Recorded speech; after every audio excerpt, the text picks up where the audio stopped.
planet. Man Hour Nation, rise up. You don't want to be every time, no. I would like to personally welcome you to Man Hour After Dark. Say that while I bring you the host, Mike, Buck, and Cone. You know who coming to the stage. Sports talk than what you about to hear right here. I second that. Go. You know that it's us when we talking about sports. Giving you facts on the field to the court. Tune in, we need the support. 1 hour too short, then listen some more. On all your stations, not dropping no music. Starts like Adidas, but Nike just do it. Down 4 in the 4th, we go for the win. Michael 2 seconds, we taking it in. Buck, Mike, and Combs, you know what's going on. Man, now we're After Dark, no LA, we the big spark. No 4th and inches won't cut you short. Got the best talking, it's all sports. Buzzing more than buzz beaters. We coming live all through your speakers, go. And what is up, everybody? Michael Buckasher here with the Man Hour. Head over to manhourradio.com. Check out the new blog section. Of course, become a members only over there as well. Little as $3 a month. You get a free extra content. Well, not free, but $3 a month, along with a hoodie or a t-shirt. You have your choice, and some other special blogs as well. If you miss any part of the show whatsoever tonight, you can check out the clips over at youtube.com/Man Hour, or you can listen to the podcast forum on iTunes, iHeartRadio, and Spotify as well. Got an action-packed show for you today, and we already got the comments rolling in, so let's go ahead and welcome the man, the myth, the legend himself, Brandon B.C. Combs. What's going on, bro? Hey, man, it's great to be back. It was a great game last night. I know you probably have a different opinion on that, but it was an amazing game last night. The GOAT did his thing. 7 out of 10. I am pumped. Let's go. Yeah, he definitely played a very, very well game. Not a good game, but like his well, the grammatically correct term for that. Like, he played a well game. That sounds so stupid. Like, let's be up and honest, but it is grammatically correct. But speaking of grammatically correct, he just turned 18 years old. The man, we can officially say the man now, Wyatt Williams. What's going on, Wyatt? I turned 18 in September. What are you talking about? Oh. I was flash forwarding. I was flash forwarding to next year because I am so depressed from last night still. It's just like, whatever, man. See, this whole time you thought we were going to get it charged with abuse of a minor the way we've been beating him down on this show. Exactly. But it's not. Now it's just assault. Okay. There's no minor this involved. whole time. It's been okay. It's assault with a deadly weapon with our voices. Our voices are so deadly nowadays. Watch out, people. so guys, you know what's funny, or Buck, is that Wyatt's expecting me to come at you with like all of this stuff today. Like he thinks that I am just going to annihilate you and do things that we shouldn't do. Like this right here. I mean, that's just I mean, that's dirty. But I'm going to tell you like this. I'm not going to keep coming at you like that because Mahomes has been to 2 Super Bowls in 3 years. He's been to 2 Super Bowls, something Aaron Rodgers can't say. Look at his face. It's already dejected. He knows it's coming. Oh, God. I can't even catch a break when Buck's team loses. It's like, what do I need to do? He's been to 2 Super Bowls. I mean, Aaron Rodgers has been to as many as Rex Grossman. Oh, my God. I mean, it's how many playoff wins does Rex Grossman have? How many regular season wins does Rex Grossman have? How many passing yards does Rex Grossman have? How many touchdowns does Rex Grossman have? You know what? But all whatever those numbers are, they all lead to 1 Super Bowl appearance, just like Aaron Rodgers. So, guys, before we get into too much Super Bowl talk here, it is stupid cold outside. Like here in Indiana, it's just like, I don't know, 18, 20 degrees outside. It's supposed to get down to like, I believe it was 0 or 3 degrees in the next couple of days. Combs, you are up off the lakes. Like, how cold is it up there? It has been a steady diet of in the negatives.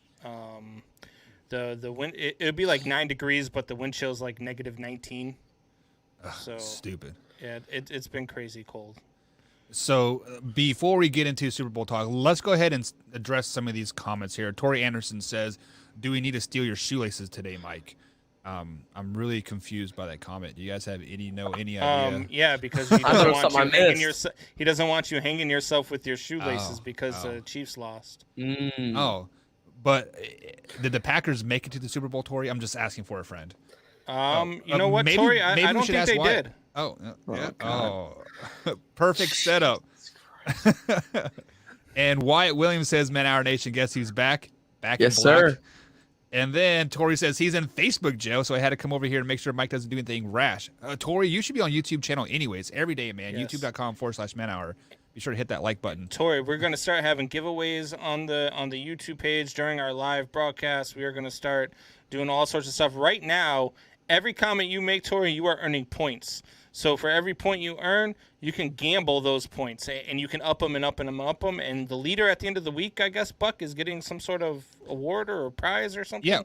Yeah. So actually, guys, let me go ahead and jump into the loyalty points right now. I'm going to reset them at 0, just so everybody is on equal playing field. Yeah, because I'm at like 4 million. Right now. I reset you last night, and you got like 0. But so basically, guys, what happens over here on the YouTube page? We are giving away a gift at the end of the week. So each day you tune into the YouTube channel, youtube.com/manhour, you get points for every minute that you watch. So every 5 minutes that you watch, you get 5 minutes, or you get 5 points. Every comment you make, you get 10 points, and so on and so forth. So it is very easy. All you have to do is tune into the Man Hour over at youtube.com/manhour and interact with us, and you get more points. And if you ever have any question of like how many points that you have, you can put exclamation point points, and it'll tell you exactly how many points you have. So, and just like what Combs said, like if you are feeling risky, like you're in second or third place toward the end of the week, and you haven't tuned in one day, you can gamble those points, or you can gamble those points anyway. Just put exclamation point gamble space and how many points you want to gamble. And obviously you have to have the points to gamble. It's just like a slot machine. And it's true. Sometimes you win, sometimes you lose. I've won more than I've lost when I've done it. And a lot of times when you win, I mean, you win a substantial amount. So, guys, I mean, look, it's free swag. It's a little bit of a way for you to have fun while you're on the broadcast. If we're talking about your Packers who suck or something like that, and you don't want to listen, you can just gamble and have some fun. I mean, it's one of those things that you can do. John Hoffman said from YouTube says, Wyatt, my man. Tori again says, I'm cheap, but I'm not easy. You can pimp me out on here. There you go. I gamble every time I fart. Old guy issues. Yeah, that is 100% true, man. So I was out here just like, so can I get extra points for being the oldest and most favorite Nana to the Big Points fan as well as Man Hour top fan? If you come over to YouTube, I might slide you over some extra points there. You never know. You never know. So guys, let's go ahead and take a quick little break so I can collect my bearings and collect my thoughts. And we are going to talk about last night. We are going to finally address the elephant in the room. Super Bowl happened. So, Combs, do you even want to take a break, or do you just want to jump into it, man? Like, do you just want to kick me? Let's go. I want to kick you while you are down. Like I'm going to make you bite the curb. This is what's going to happen right now. So, guys, obviously the Super Bowl happened last night, and the New England Patriots won.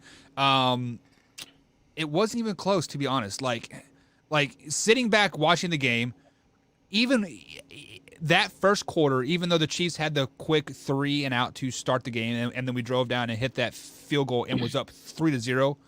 As a Chiefs fan, guys, I never felt comfortable about that game whatsoever. Like, I never had, like, there was never, like, a confident bone in my body, like, all game. Combs, you are a Bears fan, so you know all about this. Like, even when you guys are up, like, you just, like you never felt like we are going to win this game, right? It just, especially when they have a 20-point lead on Green Bay in Week 1. That's happened before. But yeah, like, when, in like 2003, I just like 30 years before. 4 years ago, felt good about it. I don't blame you for not feeling good about it. Look, from the jump, that Tampa Bay defense was good last night. I mean, there's no two ways about it. Look, I know Tom Brady got the MVP last night, but the MVP of that Super Bowl was that defense. That defense. Not the defense, the front four. The front four had pressure on Mahomes every time he dropped back. Like that's what I was going to get to. You can't, but you got to single in Devin White too. You got to add Devin White. You can't just say front four. But Devin White was amazing too. Patrick Mahomes ran for 500 yards before a pass attempt. 497. That's running backwards, running sideways. That's not including his actual runs for gains. That's on his pass attempts. He ran for 500 yards. That is ridiculous.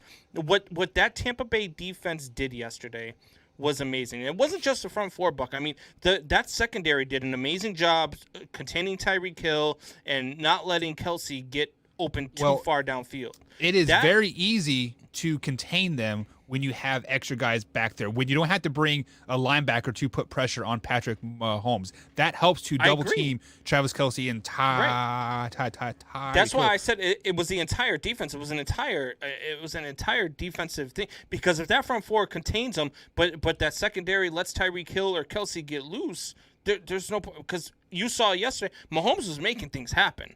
He was that loss yesterday is not on Patrick Mahomes. He was still finding a way to get the ball in the air. What was the one pass that hit somebody right in the face Damian in Williams, the end wasn't zone? it? Yeah, Williams. He was throwing that ball as he was getting sacked, as he was going under. Like, I don't even know how he got that pass off. He threw that ball with his body level to the ground. He threw that body laying flat across the ground. He threw it perfectly in the perfect spot. It was incredible, the things that Patrick Mahomes can do. And we're going to get into this a little bit later on. But, the Mahomes talk about how great he is not over. It's just beginning. Like, this guy is only 3 years into his career. He's been to 2 Super Bowls and an AFC title game. Yeah, I mean, Go ahead. Look. Think about what he's accomplished as he stepped into the league. Okay, so he sits behind Alex Smith year 1, comes out year 2. He goes, 13-3, I think, 12-4, something like that. Wins the MVP. Goes on to lose in the AFC Championship to the eventual Super Bowl champion Patriots at that time with Tom Brady. Next year, he goes, wins Super Bowl and the Super Bowl MVP. Following that year, he goes on and is a MVP contender. Goes to the Super Bowl, loses to the GOAT in the Super Bowl in a game that was not his fault. I mean, I don't think, you can't, toss this around on everybody else, really, but, I could truly say that was not his fault. Anything with that loss. Patrick Mahomes looked like the only person out there last night who genuinely wanted that Lombardi. And that's the thing. Seriously, like the only one. Like, Buck, you and I see, your sisters in here saying whose Super Bowl was up. There is nothing for you Kansas City Chiefs fans to hang your head about. Because, you lost the Super Bowl, but you lost it to the greatest quarterback of all time. And you might have the second greatest quarterback of all time, or maybe even the greatest quarterback of all time in your organization right now. When it's all said and done, will he get to 10 Super Bowls like Tom Brady? Will he win 7 like Tom Brady? That remains to be seen. But he's been to 2 in 3 years. If he stays on this trajectory that he's on right now, that team, the Kansas City Chiefs, are on path to have, if not the same dynasty that the New England Patriots just had over the last 20 years, to at least having a part of that same dynasty that the New England Patriots had over the last 20 years. And I'll even go as far to say this. This team is so damn good. You have nothing to worry about. Patty Mahomes is the real deal. The problem is Tom Brady is now in the NFC, and you may have to face him in the Super Bowl more than one more time. Let's just face it. This guy is superhuman. He's going to play to at least 73, and he's probably going to win 14 more Super Bowls. Well, and I'll even go as far to say this. We talked about what Mahomes has accomplished since he's been in the league. But if you really want to break it down, think about it. Let's take Tom Brady out of the equation. I know we shouldn't toss around a bunch of what ifs. I don't like doing that. But let's take Tom Brady out of the equation here. Tom Brady is the only person that's ever beat Patrick Mahomes in a playoff game of any kind, whether it be a Super Bowl, an AFC Championship. If we take Tom Brady out of that equation, Patrick Mahomes has 3 Super Bowls right now, without a doubt. Yeah. Without a doubt, right now, Patrick Mahomes would have 3 Super Bowl rings, and he would have been a starter for 3 years. It really depends on what defense shows up against him yesterday, because as much as I give Tom Brady credit, I mean, they put up 31 points on a really good Chiefs defense. However, what that defense did to the Kansas City Chiefs offense, to me, is more impressive than the fact that they were able to score 31 points. When you hold that Kansas City Chiefs offense to 9 points, you did something special in the Super Bowl. That was the greatest defensive performance all year. It was freaking believe it. I think it was probably their best defensive performance since they played your Green Bay Packers, Wyatt. When they dominated that game after the second quarter, like it was the same defense that you saw, because after that game, after they played Green Bay and they beat them the way that they did, we came onto this show and we said, look, this might be a top 3 defense in the league right now. They are really, really good, and they really didn't play up to that potential again until last night. So they were really, really good last night. To me, that defense is the MVP. So one of the biggest things, like there are several comments that I would like to address here, but Combs, let me just like address you real quick here. All year you have been saying that the Kansas City Chiefs play down to their competition. Yep. Maybe the Tampa Bay Buccaneers defense was playing down to their competition, and they knew they had to step up. The difference was the Chiefs went 14-2, and the Buccaneers at one point were 7-5, and people were talking about how they were going to be a disappointment. Now, yeah. I think that I'm not so sure that they're playing down to their competition. I think the Chiefs do that during the regular season. They certainly didn't do that in the playoffs. The way that they played this playoffs, they played really, really well. Let's be honest, last though, night. all the teams and I don't really even think that they played Chiefs too, though. Yeah, but I don't think that they played poorly last night. I just think that defense was so much better last night. So who showed up to play them, though? Think about Travis it. The Chiefs, Kelce Chiefs beat everybody pretty convincingly. I mean, they even beat the Bills pretty convincingly. They beat the Browns decently without Patrick Mahomes at the very end of the game. I mean, they put it to everybody pretty convincingly in my eyes. I mean, Chad Henne, think about it. For the fourth quarter, Chad Henne was the quarterback in that game, and the they whole still second half. came away. The whole second half. Yeah. So, and if Chad Henne is able to put you over like that, that's a pretty convincing win to me. Because there's a nice step up between Chad Henne and Patrick Mahomes. But were they not playing well, or was Tampa Bay just playing better last night? I think that was Tampa's defense. Absolutely. How many times did he get outside of the pocket during those 500 yards he was running before a pass and make something happen, and it hits a guy right in the hands and he drops it? Like, he had, 2 or 3 touchdown passes dropped yesterday. Oh, I think I saw more drops from Tyreek Hill and Travis Kelce in one game than we'll ever see in the rest of their career. I don't think we'll ever see that Travis again. Travis Kelce maybe not. Tyreek Hill's a beat you downfield type guy. He's not. He runs very, very crisp. You need to sit back and really watch Tyreek Hill. He runs really, really crisp routes. Like he runs 4 to 5 move routes every time. And and his specialty is down the field. But look at all those short yardage catches that he catches like all the time. Like he will run a 5-yard out. But he'll make 17 moves and run that 5-yard out on you. Yeah. He will. He'll run the Wes Welker specialty a lot.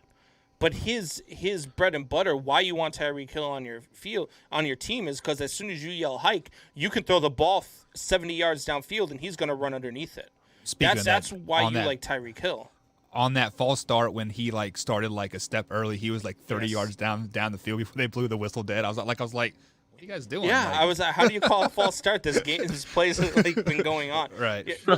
And that's the other thing too, man. I hear a lot of I'm not so sure. It's not really Kansas City fans that are doing it, but it's a lot of the Tom Brady haters talking about, the refs handed Tom Brady another Super Bowl. Just stop. I'm tired of that. That's so stupid. There were some bad calls. I will admit it. There were some calls where I was like, oh man, that's a rough one. And they called a lot more holding, but that's been a problem throughout the league, is the inconsistency with the referees. You only scored 9 points last night.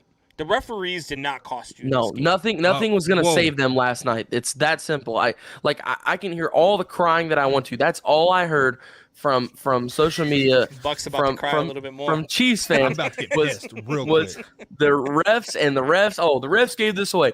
If you put up 9 points and Tom Brady puts up 31, I'm sorry, no ref is saving you. I hate to break that to anybody, but if you're unable to put up a touchdown and your name is Patrick Mahomes and you've got all those weapons and the defense is holding you that bad, they can't let you do anything, there is nothing a ref is going to do to save you. If the refs were on Kansas City's side the entire game last night, Kansas City still would not have won that game. I'm sorry.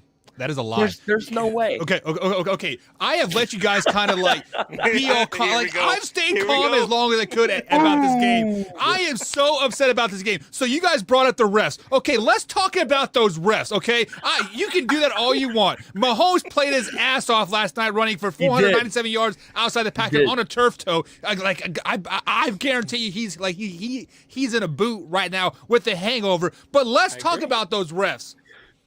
First things first, on that pass interference call, I believe it was Mike Evans, the dude tripped and hit his ankle. The referee running down the field was looking at the end zone and looked back and saw the guys fall, and then 10 seconds later the flag comes in. I agree. That's a first BS call. Yep. BS call number 2. They threw a personal foul on the Honey Badger when Tom Brady sprinted across the field and got in his face. Tom Brady got in... No, he got in his face Honey Badger said after something Matthew first. got in his face Honey first. Badger He said came something back first. at him Okay, afterwards. but you always get the second person. Tom Brady, the second person, ran across the the Honey Badger was field the third and got person. in his face. The Honey Badger was the third person. Doesn't the third person get punished too? No, the second person always gets caught. Let's be honest. Number three, okay? The Kansas City Chiefs stop him on 4th down. We stop him on 4th down and we get a BS holding call. Like Mike Evans tries to spin and the guy's like hand got caught in his jersey. It was total BS call. Number 2, we got an interception like 3 plays after that on the same drive. They called another holding on the opposite side of the field, and the guy ran a dig route and shoved him off. And it was like, whoa, what's going on? They called us a holding. And then I'll give you the offsides, but come on, like let's be flat out honest. Fuck. The whole Super Bowl was about the referees. It was about the first woman being a referee game. The referees got more freaking airtime than my man Tyreek Hill. I understand what you're talking about, but let me tell you this right now. 90% of those penalties you just complained going about home. And yelled about and cried You are about. home. Where are you going? Those Out of your lair, out of your dungeon? Where Out of my are you garage. going? 90% of those penalties you just whined about were defensive penalties. Your Yeah. defense did not score 9 points. Your offense did. But our defense would have held them underneath at least 21 points without those penalties. And all right, so great. So then you lose 20-9. Okay, You still but lose the Super Bowl. no, it is a momentum shift. Like if you on the series that I'm talking about, when Honey Badger got that pick, and then we held the Tampa Bay Buccaneers to a field goal after 2 or 3 penalties that kept the drive alive, and then we lined up offsides, air quotes there, and then it scored a touchdown like the next play. That was a team dejecting drive. You did a really All good right, Photoshop. so let's. That was pretty good. I'm really proud Was of that you. you, Combs? No, I can't take the credit for that one. Okay. Okay. I found I was that. right, 'cause that's good. that That's like explains it. it's like blended and everything. That looks good. Hey, this one looks better though. Shut up. So All right, Jesus. so before we get carried away, before we get to a break, let's get to some of these comments because we're not going to break. We have 15 minutes till break time. Oh, okay. Well, our comments are blowing up, so let's get to some of these real quick, and then we'll let you whine a little bit more about the referees. Hoffy says Mahomes had 500 yards. Wait, hang on. No. You were going through this way too fast. Let's address these real quick. Go back to We already Tories about the addressed the Wisconsin 500 cheese. yards one. Oh, That's why. Tory's That's at the what I very did. end. No. Tory's at the very end. Okay, because I Yeah, do yeah. love some cheese curds. If you want to send those down. Tory then I'll says be- Tampa Bay Cheese curds defense are became the great. first to beat 3 Super Bowl MVPs, which they did, in succession, I should say. And that's true. I mean, look, that Tampa Bay defense played outstanding in the playoffs. Are you They referring to played- like through the playoffs? He's talking about Drew Through the Brees, Aaron playoffs. Rodgers, Patrick Mahomes. Okay, gotcha. Yeah. Next. Yep. The whole Super Bowl Okay, was dumb. so over the hill, overrated, and the GOAT. Got it. Yeah. Finally able to get in here on YouTube. Man Hour rocks. Well, thank There you you go, very Penelope. much, Penelope. Appreciate it. Hit that subscribe button and then hit that bell icon, and you get Thank every you, time Nana. we go live. That's And you get points as well, so you're accumulating points. that is There we go. boys. That's you know the one who always comments on here and it's PK. Yeah. That's my grandma. My grandma's actual name is Oh. Penelope. Okay, perfect. Well, now we Is know. her last name Cruz? Hey. Oh. I don't even know what that means, but I don't want to know what it means. Penelope Danny Cruz said is the a very, offensive very line hot. killed us and some terrible calls on our defense. We So- just addressed that. Yeah. So no. So let's go ahead and finish addressing Yeah. the offensive line. Eric Fisher going down in the Buffalo Bills game hurt the Kansas City Chiefs bad A lot. because he was the number 1 overall pick, if not number 2. I can't remember for sure. Did they have anybody miss because of COVID? Off the offensive line? So they did not, but none of them Robinson. could. But none of them could practice until Saturday. So Yeah, but- so They missed Robinson. So when you lose that left tackle, at that point there were 3 positions on the offensive line that was affected. Like I believe the the right tackle went to the left tackle, the right guard went to right tackle, and they had this a substitute right I guard. would give you the injury on that. I would say the injury definitely impacted them the most. I would say the guy's not this part of the season. The guy's not practicing until Saturday. Isn't that big of a deal? I mean, there are a lot of but when you have a brand new offensive line, which they basically did, and you are not on the field together, that's true. Like until you travel to Tampa, that is hurtful, and it and it shows. Like I saw a stat: Patrick Mahomes dropped back to pass 40 times, and he had to scramble 25 of those 40 times. So that's insane. Yeah. I mean, they were pressuring him on it seemed like every pass. It seemed like every time he stepped back, there was somebody Especially already there in his face, and he had to make. I think in the second quarter, like I was trying to count, and like I could not count one play where he was not being scrambled one way or the other. Wyatt, let me ask you a question, man. We come on this show, we talk during the day. Me and Buck will be talking. You don't chime in till like noon, 1 o'clock when you finally wake up. But every night we're on the show, man, you're yawning. Like you sleep till like literally after lunchtime. I've been up since 6 today. I had school today. I've been up since 6 today. Even when you do sleep in, even the day that you said your maids had to wake you up and move you down to the basement, and then you fell back asleep until your maids were done cleaning your house. You said you were on the show yawning that night. Like, how can you be so tired?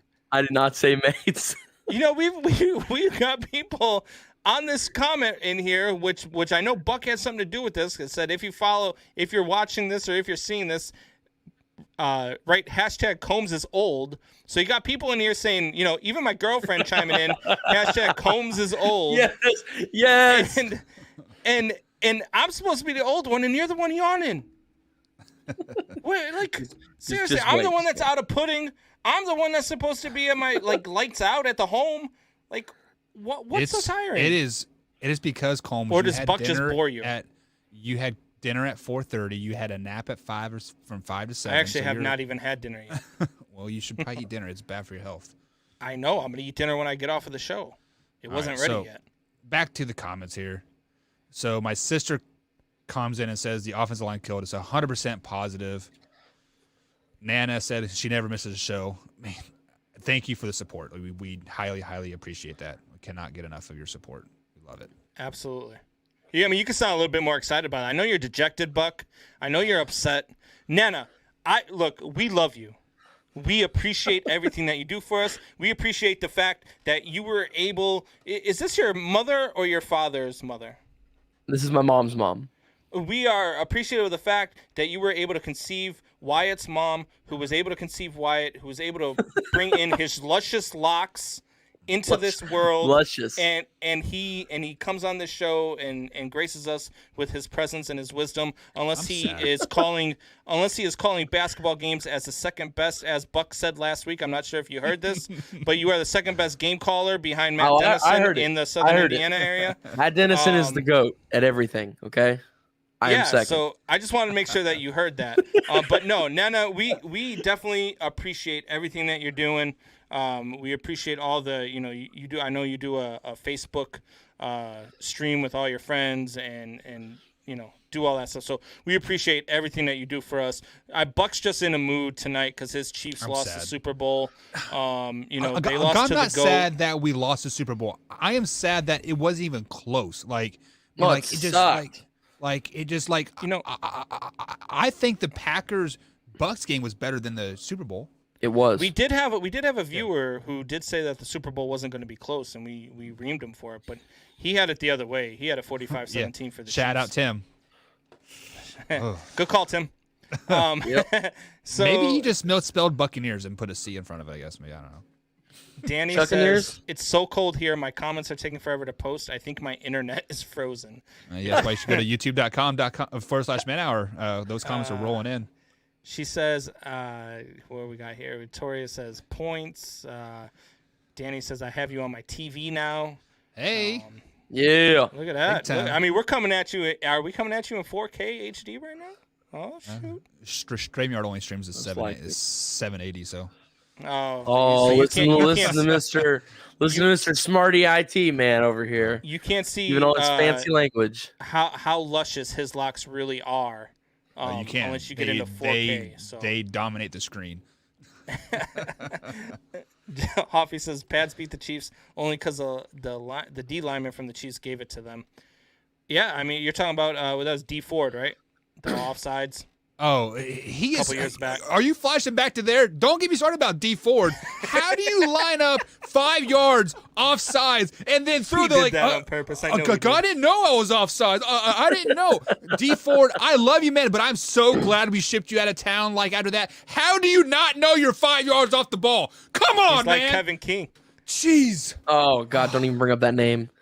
I'm just now Michelle starting to chimes get in and over says, it. Combs "What's is up, man?" poking all the Bears tonight. Get I him know he out of is. here. Yeah, what is the Bears fan saying all this stuff for? At least we're contenders, Buck. What are we putting up with this crap for? Okay, Because this we're guy so hasn't been a used to contender losing, that's since all we do 85. is talk shit about other teams. That's what we This do. guy hasn't even been a contender since '85. What are we listening to You're him right. for? What is he giving us I'm crap not for? disagreeing with you. You're right.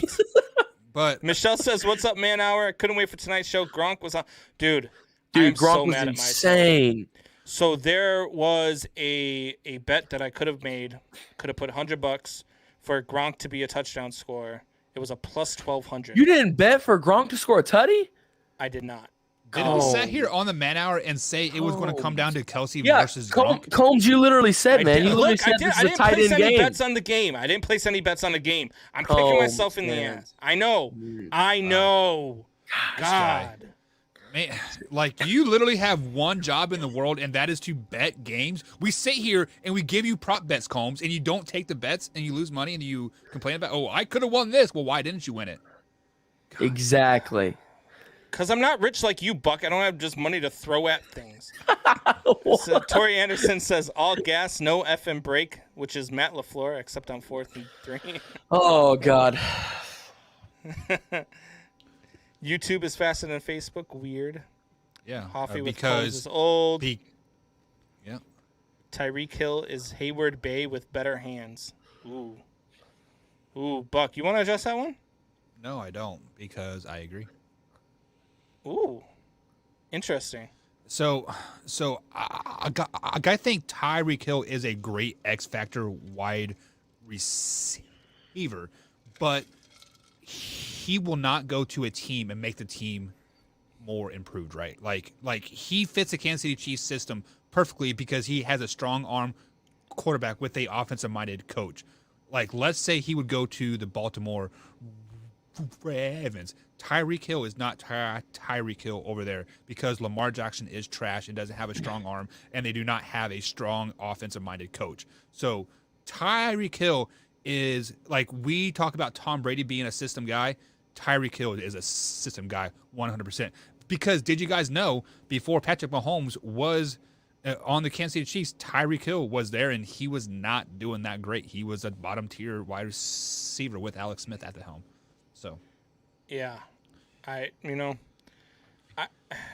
have a hard time liking him to Hayward Bay. I mean, that might be a little slap in the face a little bit. Like I would compare him more to like Juju. Like Juju needed Antonio Brown to be successful, right? So like Tyreek Hill needs Patrick Mahomes to be successful. Hill is just a little faster than me, says Brian Pirtle. I'm sure Brian Pearl probably runs at least a 12 flat 40-yard dash. So, I mean, he's booking. No. Big guy Pirtle runs a 3 flat. 3 flat. Brian does, yes. So he takes Brian's the man. three steps and he's flat on his back. Like No. Danny says Brady should have got a call on him. When you give them 7 times to get a touchdown, she's a Chiefs fan crying about the refs again. No, I believe she's referring to the honey badger when the Tom Brady got up in his face. But it is what it is. You are walking back inside. Oh, because you said you were going home. Yeah, so let's go ahead and jump back into the show here, just a little bit. We will address more comments throughout the show, definitely 100%. So the question that I'm going to propose to you, Wyatt, first here is: Brady did win his 7th ring going into this year. He is 7 out of 10. What did Brady prove by winning this Super Bowl? I don't know. I don't think there was anything really left to prove. The only thing I guess you could say he possibly proved was that he could do it in the NFC. I mean, if you're going to pick on something, that's probably what it is. He proved that at 43, guys can still do it, I guess. They can still show out on the football field. He proved that he's not washed. He proved that he could beat the kid. Other than that, there wasn't really much to prove. I mean, here was my biggest takeaway was for whoever it was, okay? It wasn't me. It wasn't any of you guys, but whoever it was that could possibly in some way think that Tom Brady wasn't the GOAT. If there was anybody on planet Earth that had any shadow, any flake, any shade, any flash, any pinpoint of a doubt, it's over now. Like, Yep, I agree. there is no way, there is literally no way you could consider him second to anyone. I couldn't even consider him second to anyone in American pro sports, in pro sports as it is. I couldn't consider him second to anyone. I really couldn't. I can't think of anyone ever that has done what he's done. Tom Brady has more Super Bowls than the Pittsburgh Steelers and the New England Patriots. They're NFL franchises. They have been around, okay? Pittsburgh has been a thing since the beginning of the NFL pretty much. I mean, he has more Super Bowls than them. If he wins one more this year, then he will have 2 more. Then, or I think it's like, hold on, it is if he has 2 more, if he wins one more, there is like I think 20 NFL franchises. It's some number around 20 that he has more Super Bowls than. No, he's already got more Super Bowls than any franchise. No. I mean, if you put them together, Oh, like yeah. the bottom 15, bottom 20, something like that. Yeah. If you put all their Super Bowls together, then he's got more than all of them. That's insane. mind-boggling. It's It insane. just doesn't He's make got sense. more than Dallas, more than Pitt. I mean, you're talking about the Dallas Cowboys. The Cowboys fans will still tell you how many titles they've won, and they haven't won one since like 1996. So you're talking about a guy who has won more Super Bowls than any of those teams. He's been to more Super Bowls than any franchise other than the New England Patriots, and that's because he took them to 9 of them. If he goes again next year, he will have the same amount or more Super Bowl appearances than any franchise. As a it is uncanny what this guy is doing. He did not need to prove anything. He didn't have to prove anything. But last night, like Brian Pirtle says, maybe he proved he didn't need Bill, but he was the system in New England. I've said that for a long time. Like, they needed each other back then. They needed each other to start everything up. But Tom Brady kept evolving, and Tom Brady kept being the reason why the New England Patriots were so good. Tom Brady was making names for these wide receivers, and that's where the difference is. Yes, Bill Belichick had a lot to do with the drafting and the making moves and getting guys that fit the system, sure. Absolutely. Bill Belichick was great at that. He's one of the greatest coaches of all time. But Tom Brady is the guy on the field making all the plays happen. Tom Brady was the Patriot way. And we've heard players come out and say that have played with him. Who was it just the other day that was on? Danny. What? You are great with names, aren't you? I'm awesome with names in the spur of the moment. But at any rate, we knew what you were talking about. Amendola comes out and says, like, Brady, it's clear that Brady is the reason why the Patriots are the way that they are. The Patriot way was Tom Brady's way. And so he didn't need to prove anything already. I mean, you already been to 10. Even if you lose last night, you've still won 6, and you've been to 10. Like that is pretty you good. spent half of your career going to the Super Bowl. That's ridiculous. So Combs, correct me if I'm wrong. We sat here on the Man Hour probably when the Buccaneers were 7-5 and they're going into their off week. I believe you said that Tom Brady was a system quarterback, right? Yeah. So I think Tom Brady proved us all wrong that he wasn't a system quarterback, just because we all thought that Bill Belichick had such a great system up there, but it turns out that Tom Brady was, the system, if not all of the system, and he moved it to Tampa Bay. So what Tom Brady proved is exactly Pirtle was like right is that he did not need Bill. I mean, like that proves to me that maybe if Tom Brady would have left New England earlier, he could have 12 or 13 Super Bowl rings, to be honest with you. Yeah, this guy is out of this world. And the thing that I don't understand, there's a post out there on Facebook, or you probably Google it. It has images of Tom Brady every year he's been in the league. He looks younger now than he did in 2001. They played a little slideshow on the old Super Bowl, and yeah, he definitely. It's insane. Didn't age very well. Not age. He's getting younger as he goes, and to be 43 years old, winning Super Bowls. Well, Not it's just exactly taking team to Super Bowl, but winning Super Bowls. Yeah. That's insane. It's exactly like LeBron. I mean, they both have dumped so much money into their body. I mean, they both spend millions of dollars every year on making sure that they age like a fine wine. That's what they're known for, is that they are the two wonders who don't age. I mean, like you said, Tom Brady looks just as good as he did day one. LeBron James is the same way. I mean, LeBron James is 37, 38 now, and he can still dunk with his head above the rim. Tom Brady is 43 and can still throw touchdown passes in the Super Bowl and can dominate teams in the Super Bowl. It just goes to show that these guys took care of their bodies, and down the road, that's paid off. I mean, it's shown that they can still be competitive at this level. Now, I will say, I didn't want to say this at the beginning of the year, but I had a feeling it was going to come.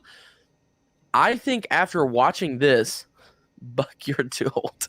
I think after watching this, that I'm so dejected. In my head, I have confirmed that Belichick needed Brady. I don't think that Brady needed Belichick whatsoever, honestly. After watching this, I can't confirm that, because he literally it's not left. Fair and when you look at it like that, though, and I said this before because we talked about this when he played in a harder division too this year. Right, but the thing is that Brady went to a team that was fully loaded already. Brady went to a team that had everything except for a quarterback that was of Brady's style. And they added more pieces. Yeah, I mean, you brought in Gronk, you brought in Antonio Brown for sure. Leonard but Fournette, Bill huge. Belichick was left with nothing except for, I mean, you got Cam Newton come in, and we all know Cam Newton is not what Cam Newton used to be. He's not. And they had MVP 12 Cam guys Newton. opt out because of COVID too. Yeah, their entire so defense, dude. Patrick Chung, all of them were gone. You cannot put this year into Bill Belichick's legacy as to what he is as a coach. I would say 2 or 3 more years down the road, if they're still not winning, then yes, you can say that. But Belichick was in a division that was really good with Buffalo and Miami, and he had half of the pieces that he had last year. So the Jets don't count. I will say though, like, Belichick hasn't really done anything without Brady, though. I mean, think about it. The guy got fired in Cleveland. Now we see what he did in New England without Brady. He can't make he literally can't make the playoffs without Brady. He has a losing record without Brady. Like, a lot of people don't know that, and a lot of people don't want to admit that. But Belichick they were winning doesn't the year win without him. They were winning the year with that Brady came in and took up for Drew Bledsoe. That team was good. They were winning with Drew Bledsoe, and then he got hurt. So that I mean, that's again, it's an unfair comparison because you don't know. I would say 2 or 3 years, if the Patriots are still running, 6-10, 7-9 records, then yes, we could start to look at, hey, was it Brady or Belichick? But not just this year. I don't think it's a fair comparison for either one of them, to be honest with you. I think we're going to look 5 years down the road, and they're going to be right at that 8-8 level or lower. And Tom Brady's still going to be going to Super Bowls. Only time will tell. But it is a time for our first break, guys. We're going to take a quick little break. On the other side of the break, we got the infamous Way or No Way presented by Thrive Fantasy. Stick right here on the Man Hour. We'll be right back after this short little break.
Man Hour Nation, what is going on? It is time for your favorite segment of the week, and we're cracking out because Buck is just a cranky old man tonight. He is upset about his Kansas City Chiefs losing.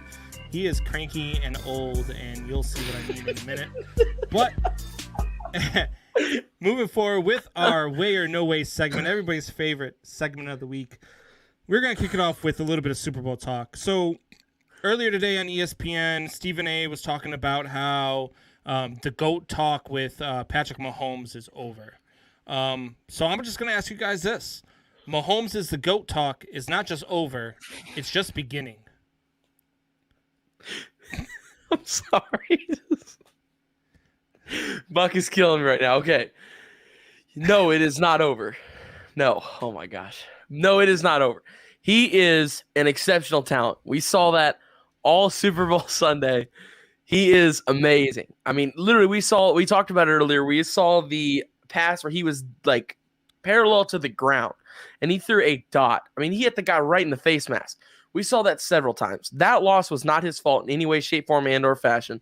That loss was sheerly on the fact that the offensive line was probably would have been just as good if I would have hopped in there and played a little bit. I mean, I thought there for a minute that they were going to call me and ask me to come up or something. I mean, it was pitiful offensive line wise. It was so bad. It was rough. It was rough to watch, and I hated it for. I hated it for him. I can't take Buck seriously right now. Next question. Look what his sister commented. That was the whole point. It was the Bernie meme. Sheesh, if you guys did not get that. So, Combs, I have been going back and forth on this 100%. And was it you that sent that Russell, the Seahawks quarterback, also played Tom Brady for his second second Super Bowl, his So it his was third year. The first year he lost in the playoffs. The second year he won a Super Bowl. And third year he lost to Tom Brady in the Super Bowl. And same trajectory that Patty Mahomes has done. Yeah, and I believe people were saying that Russell was the next greatest thing. He was going to be unstoppable. He was better. He was going to be better than Yeah, Peyton but- Manning and Drew come on, Brees. Buck. And what? Come on, you can agree that, I mean, Patty Mahomes is going to be better than Russell Wilson, right? He does more than what Russell Wilson could do. You don't think? What can he do that Russell Wilson can't? Dude, I mean, we were watching this guy throw parallel to the ground a strike. Like, this guy can do things that no other quarterback in this league has ever been able to do. Okay, so don't tell me you're giving up I on will Patty take I will Mahomes. take both sides on this. Russell Wilson has had some pretty incredible plays.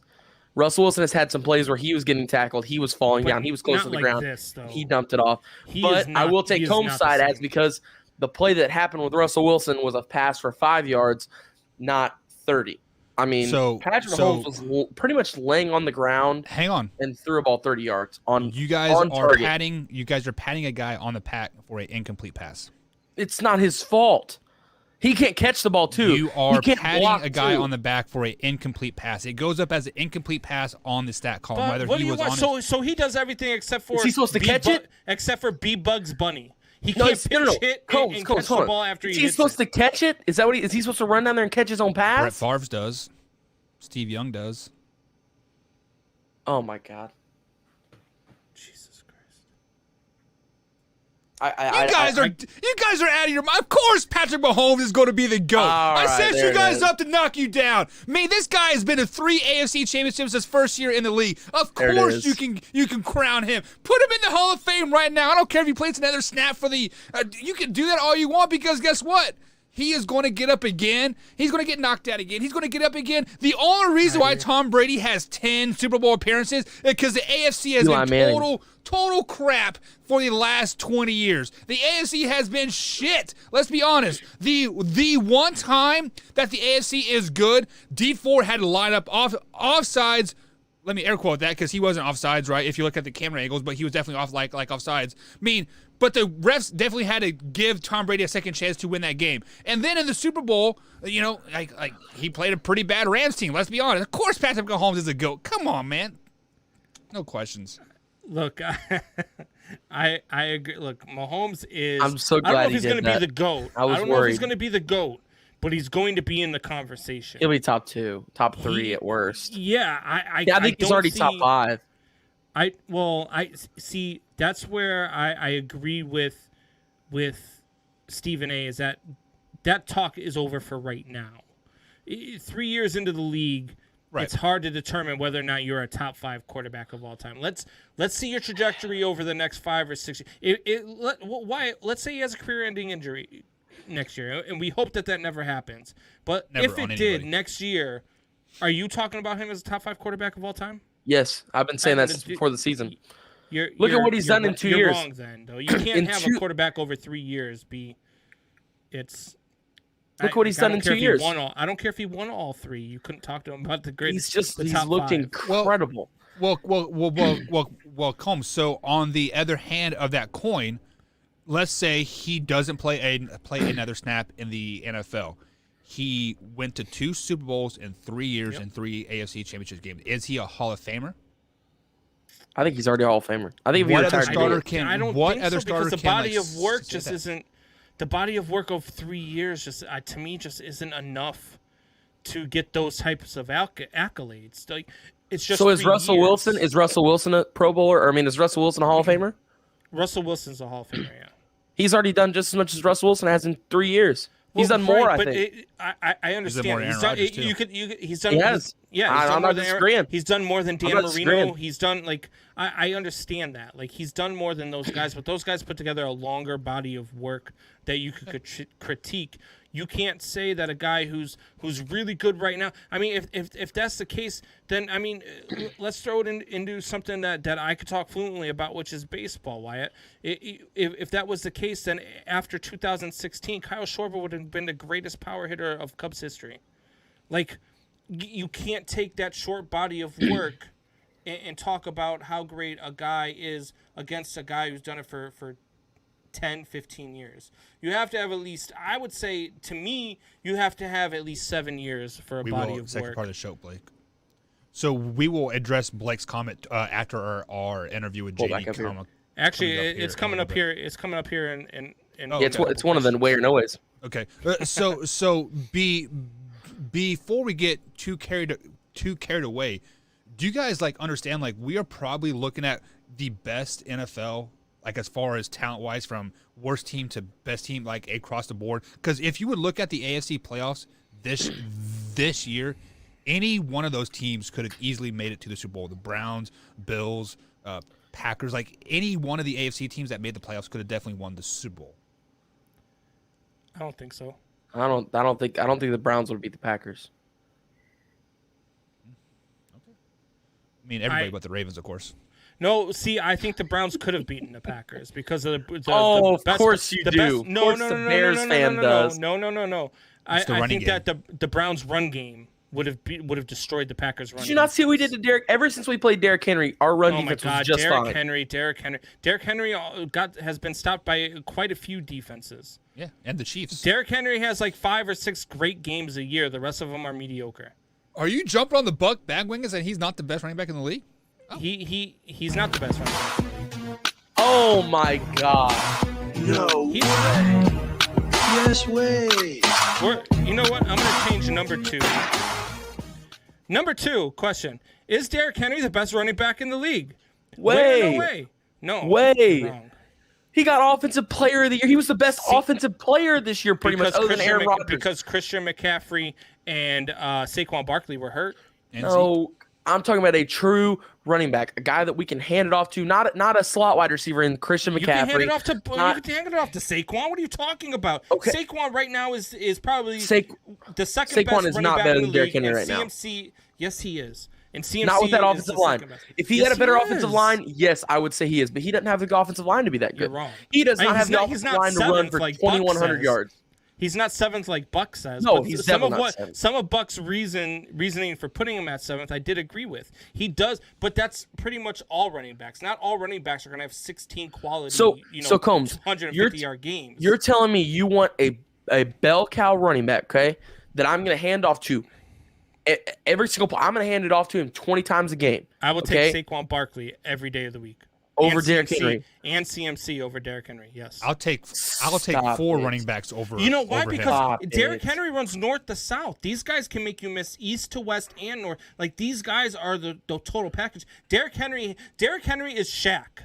Let's put it in these terms. Derrick Henry is Shaquille O'Neal. He can the stand greatest in the center post, of all time. He can stand in the post and he can dunk, but make him shoot a free throw. Right? So made more free throws than anybody else in NBA history. He made more free throws than anybody else in NBA history. He did. If you guys are out of your mind. He did. It's true. Look it up. It's a fact. You're wrong. Hang on, Combs. If you want to use that terminology there, Wyatt, Derrick Henry is the greatest running back of all time between the guards. You get him outside the That's still Jim Brown. Stop with the greatest of all time. That's still Jim Brown. No, but like I'm You're telling you, You're a Bears fan. You should think Sweetness is the greatest running back of all time. No, I'm talking about between the guards. 4 running backs over. I'll take 4 running backs over Derrick Henry right now. God, Zeke, fuck who? CMC, Saquon, and your boy Adams. Like a guy you can take Adams over Derrick Henry. Ooh. See, you lose me with Adams, but yes, I agree with your top 3 for sure. Because of the reasoning is they are just not running backs. Yes, Wyatt, go look at Zeke's numbers. Go look at Zeke's numbers. I promise you, I tried. have Zeke in fantasy. I know Zeke's numbers. I don't like Zeke, and I'm not a big fan of Zeke. But I tried making him so that he is not the best running back in the league. Zeke's numbers prove it's not even close, man. It's not even close. The numbers aren't even close. But Ezekiel Elliott has been given everything. He came into the league with the best offensive line in the league. He has had nothing but a prime Pro Bowl offensive line. He has had Dak at quarterback, who's been good at times, could be great, elite at times.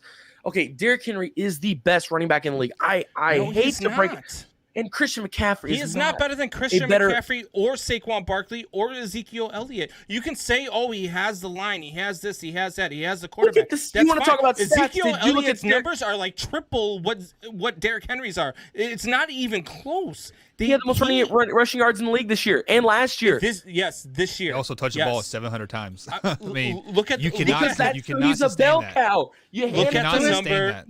Look at the numbers over the last. I don't know what's he been in a running back for 4 years now, right? Look at the numbers over the last 4 years. I'm telling you, his numbers are not even comparable to Ezekiel Elliott's. Not even in the same. He hasn't had what Zeke's had though. If Derrick Henry was on the Cowboys, I can promise you right now they would have won a Super Bowl by now. I promise. His numbers would be worse. I guarantee you that. Yeah. How he's a better because they wouldn't hand him because they have Dak and so many other weapons that they're not handing him the ball for 700 times in a season. They're just not. Facts. Mic drop and moving on to the break, guys. So we are going to take a quick little break. On the other side of the break, we do got J.D. McKay, an interview from last week from the technical difficulties, but we're going to break him on because we do have the best damn interviewer in Floyd County, I guess, because it's not in Southern Indiana because we know who that is. Let's be honest. So we'll be right back, guys, here on the Man Hour.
What is up, Man Hour Nation? It is the Wyatt Williams, the second best interviewer on planet Earth.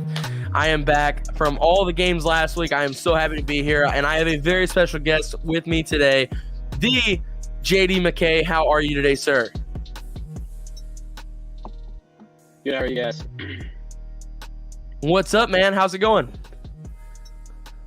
Can you guys hear me? Yeah, can you hear me? Yeah, we got you. Yeah, okay. I'm doing good. How are y'all? Pretty good. Just getting ready for this. So basically, I kind of just wanted to talk with you a little bit about, let's just start with, I'm looking at the shirt there. We got Wheaton on the shirt. You committed to Wheaton. You're playing there right now. So what's it like? What's it like going to Wheaton? What's it like playing at Wheaton? We'll just start with college-wise. What is it like being on campus? It's been a lot of fun. I mean, obviously everything with COVID is a little bit different. You have to wear masks around the floor, and like around campus you have to wear a mask, but that's just kind of part of life right now. But it's been a lot of fun. There's a lot of good guys here. Everyone at Wheaton pretty much is someone that you could hang out with and be pretty good friends with. The football guys are all like really good dudes. They all really love Jesus, and it's fun to be around each other. We like to mess around with each other and stuff like that, but it's a lot of fun. And the class workload is like tough, but it's not crazy hard or anything like that. So it's been a lot of fun. Absolutely. So we talked about in the classroom, academics, college, all that stuff. So what about on the field? What's it like being a Wheaton? What's it like being a college football player? We'll just start with that. That one's a little bit tougher. Like I haven't really been, like I haven't obviously played in the game yet because D3 didn't play in the fall. And I only had 4 weeks of practice 'cause I was in quarantine for 2 of them. But I mean, it's more physical. Everyone's faster than they are in high school. Like most D3 college players, I would assume are one of the better players on the field in high school, and that's not the case anymore. It's all of the best players from high school are now playing with you. So that's a big jump. And I think the biggest difference is the playbook's gotten a lot more complicated. And partly that's because in high school I played linebacker more than really tight end, and now I'm kind of having to flip everything around and be an offensive-minded player. But it's just, I mean, there's a lot of nuances, a lot of just little tiny differences in plays, just like maybe where you're blocking someone if you're hitting them here or on one shoulders or down here on their side. And that's just a big difference on how the running backs hit the hole and stuff like that. So you mentioned the offensive transition there. You're playing tight end right now. Are you playing any linebacker at all? No. No, is that so? I mean, I know you played a little bit of tight end throughout the years. I remember against. Okay, I'm bringing this one back. Okay, Corden, 8th grade. You had probably one of the best catches I think that I have ever seen an 8th grader make. Okay, have you had any one-handed catches yet since you've been there? No, I'm not a big one-handed catch guy. Coach knows my dad's not a big one-handed catch guy either. I think, I mean, if you're going to catch it, try to get it with 2. If you have to catch it with 1, then do what you have to do. But if you have the chance to get it with 2, definitely get it with 2 so you don't drop it and then pick up some yards afterwards. So what are we talking about here, Wyatt? Expand on this. Are we talking like OBJ, you know, one hand freaking leaning back? Or what are we talking about? It was, okay, so he's running down the right side of the left side of the field. It's toward the sideline. Quarterback overthrows it a little bit, and JD reaches out as far as he can with his arm and like fingertip pulls this thing in as he falls down. It was a great catch. It's one of the best catches that I have ever seen a middle schooler make. It was very impressive. And it was at the time that, like, you know, the crazy catches were a big thing in the NFL, you know, where they had that little spark and everything. Everybody was going crazy over the one-handed catches and stuff. So it was a really cool one. But I also want to mention here, you mentioned your dad, okay? Coach McKay, you got to play underneath your dad for a very long time. And we talked to Tristan Polk a little bit about that as well. So kind of expand on that. What is that like to play under your dad? Is there, you know, there's benefits, there's non-benefits. What is it like? I mean, that question kind of goes back a long time. Like, obviously in high school, there's benefit of having a coach on the team, and especially because he was a DB coach, and I was on the defensive side of the ball too. So, like, we were able to talk about the defense, stuff we were seeing on film and stuff like that. But having a dad who he coached when I was little, and then he quit coaching football when I was like kind of getting to kindergarten and stuff, was that like even when I was little, we were running like routes in the front yard, and by the time I was probably 3 or 4 years old, I knew how many steps you take on a quick slant and break it in, stuff like that. Just what fade was. He taught me the passing tree when I was like 6. So just stuff like that, like not obviously the same as watching film when you're in high school with him, but you just kind of get that football IQ that builds up and builds up when you have someone with a big football IQ. Your dad just really builds up, so it's like easier to make the flip from linebacker to tight end if you have to or whatever. Now, is there also kind of a benefit to where, like, you get a kind of extensive look at your playbook? So where, like, you know, your normal players go home and that's all the research they get. You go home with the coach every night. So you get to sit down at the dinner table, whatever it may be, you know, at the family movie night, whatever it is, and you get to expand a little more on that. Are there benefits to that, getting extra looks at your playbook, getting to talk with your dad over things like that? Yeah, I mean, for sure, there definitely are, like, obviously, more hours you're thinking about football, like, the better off you're going to be. We saw that this week with Brady having his house alone for 14 days and going absolutely crazy in the Super Bowl. But, yeah, for sure, like, we kind of talked about guys that we knew would have, like, big matchups that week and had to really play well, talking about things I should be reading as a linebacker and, like, where I need to go, how I should be reading things, basically, and kind of some keys they'd have on film and stuff like that. So that was definitely helpful. Now, JD, So- we love the talk about Brady in the Super Bowl because we love rubbing it in Buck's face as much as we can, him being a Chiefs fan and all.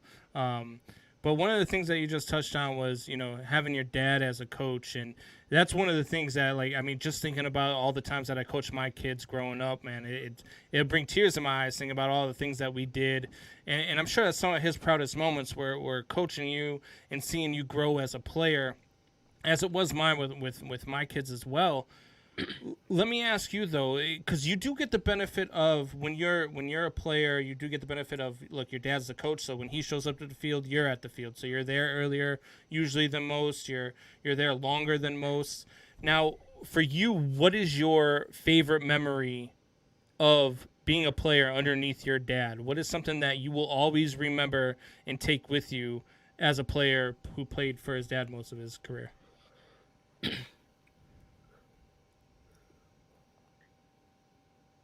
I don't know. I'm gonna have to think about that for a second. One thing you mentioned though, you're always at the field. That's not always a good thing. Sometimes you're at practice and your coach has got a long meeting or something like that, and you're sitting out there by yourself for about an hour waiting for him to leave. But one for sure that came to mind, my dad was a coach, like I said, in Little League, and he was pretty much everyone play whatever they did. Track that it's Little League, it doesn't really matter all that much. And so one year we won the championship. I remember that was a lot of fun. But in high school, the sectional championship probably I don't know. I had a big scoop and score that game.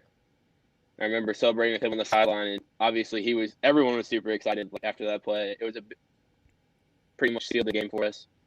But yeah, man. See that, he knew that as a for that for a dad, really long time, and he'd also been working with me for that with a really long time. So yeah, as a dad, that story just gave me chills. I ain't gonna lie. That's amazing. One of my favorite was we made it to the championship game, and one of my boys made it, scored the game-winning run as my other son had the game-winning hit. So for me, that's just watching them score and celebrate was just an amazing moment. So being able to celebrate a championship with your dad had to have been just absolutely phenomenal. Now, the next question that we have actually comes from one of our listeners, and that is Drew, who wants to know, what made you decide to become a chaplain?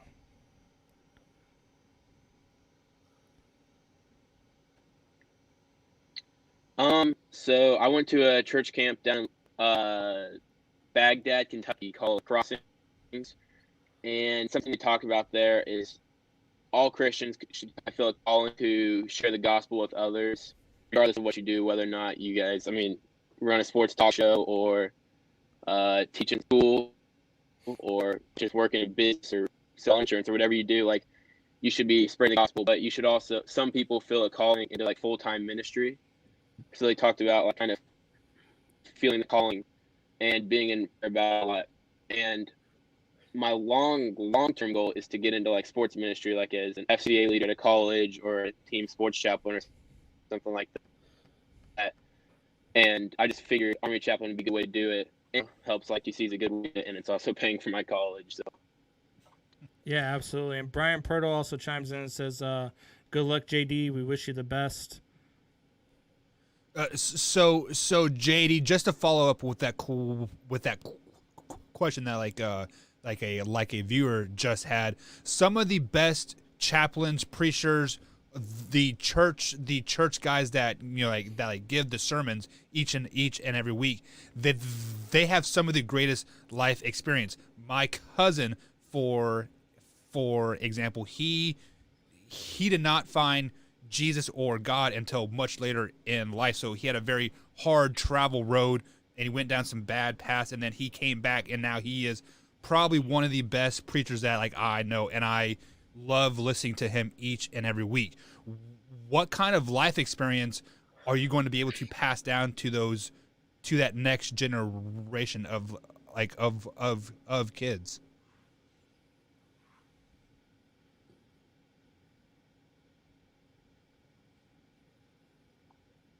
yeah, I'd say for sure right now, obviously I'm in my freshman year of college, so I have a lot of life still to live. I don't know. I think You know, a lot of being in a position like that as a chaplain or something like that is building relationships with guys. And as you build relationships with them, like you're able to share experiences and be a lot more intimate with them and stuff like that, and like your stories and whatever it may be, and really get to, I don't know, just share them better. I'm sure that, like, I mean, I've had to do like hard work and stuff like that for football, but I think that's a little different than what you're talking about. So we'll just have to see over the next. All right, well, wrap it up with the last question here. So, JD, my final question for you here, buddy, okay?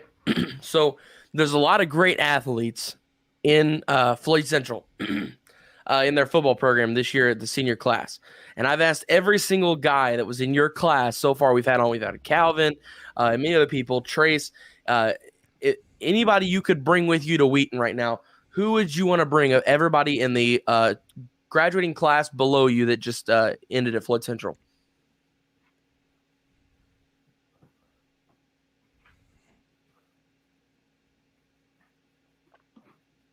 I'm not sure. It's an interesting question. Part of being a Wheaton football player is you just live your life a little bit differently than everyone else. Like I said, you live your life for Christ, basically, like you're sold out for Him. But like, I mean, just the aspect of it, I had a lot of fun playing with Landon. Like, he was a dog at safety behind me.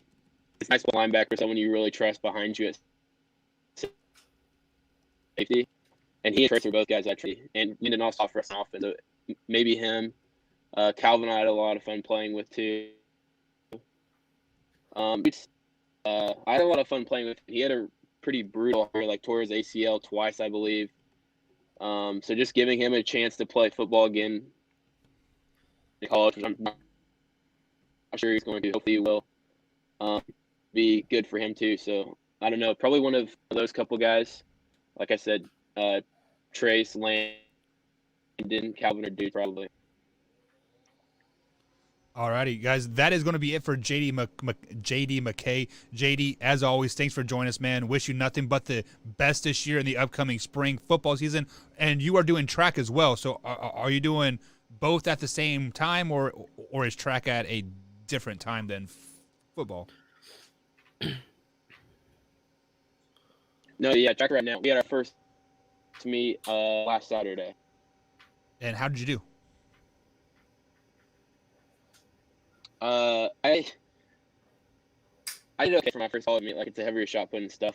I threw just under 11 meters, so I was pretty happy with that. Hit the weight room, kid. Alrighty, JD. Thank you for joining us, man, and we'll get you next time right here on the Man Hour, guys. All right, guys, so that is J.D. McKay. Like I said, he is a Wheaton football player, and he also throws a shot put for the track team as well. A very, very good young man, well-spoken. We're having a little bit of connection issues there, like, toward the end, but he is a very, very well-spoken guy, and I am glad to have got the ability to know him for the last 3 years, so very excited for him up at Wheaton. Any closing thoughts, guys, before we head to a quick little break? No, I think we're good. I think I love the way he touched on Tom Brady and how he balled out in the Super Bowl. I thought that was great. I didn't get a chance to ask him about. I wanted to continue our argument through JD and ask him if he would take Derrick Henry at number 1 or if he wanted CMC or, I'll have to ask him that next time. Yeah, we'll definitely have to ask him that next time. But right here on the Man Hour, you guys are we're going to take a quick little break. On the other side of the break, guys, we're going to talk to some more Super Bowl. We do have some comments to address. I saw Drew was active in the comments during our last break. So guys, we do have much more up here coming up on the Man Hour. We'll be right back.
And welcome back to the Man Hour, guys. Michael Buckhuis along with Brandon Combs and Wyatt Williams. If you guys have missed any part of the show whatsoever, head over to youtube.com/Man Hour as we do upload the clips each and every day. I'm trying to get a little bit better at that, and we're shortening clips down, so there'll be 3 to 5 minute clips on there as well. But if you want to watch the full episode or listen to the full episode, you can check us out on iTunes, iHeartRadio, and Spotify as well. But of course, we are live every Monday through Thursday right here on youtube.com/Man Hour at 8 p.m. East Coast time. So, guys, welcome back to the show here as we gain our bearings here.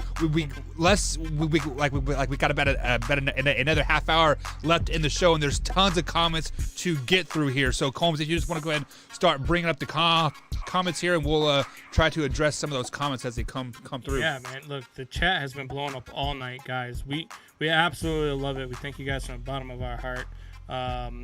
Let's see here. Let's go with. Let's start down here. I think it would be tough having my dad as a coach due to the expectations.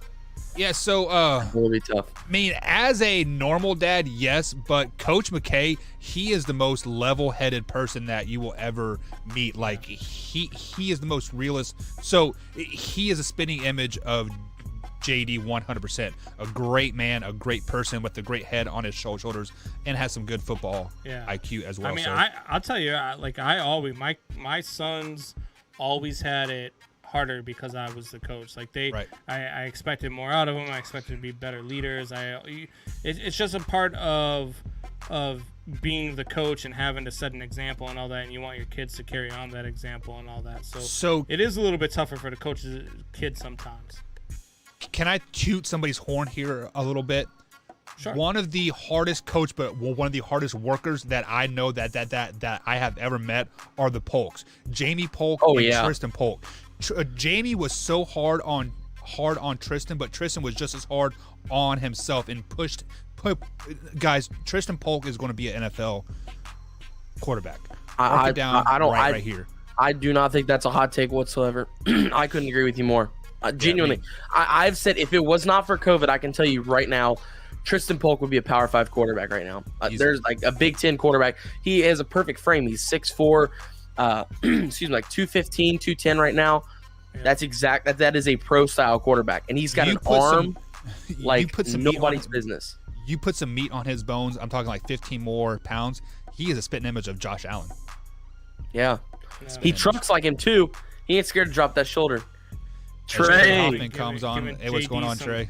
I think that's due to JD's comment saying he would take Trey, right, with him, or what was the strong Trace? He took Trace. Yeah. No, Trey. Okay. Trey is a basketball player in Southern Indiana. He goes to Silver Creek, and he's going to Purdue. He's number 30 in the nation right now. So appreciate you tuning in, big guy. Combs, we literally interviewed him like 2 weeks ago. No, I know. I thought that.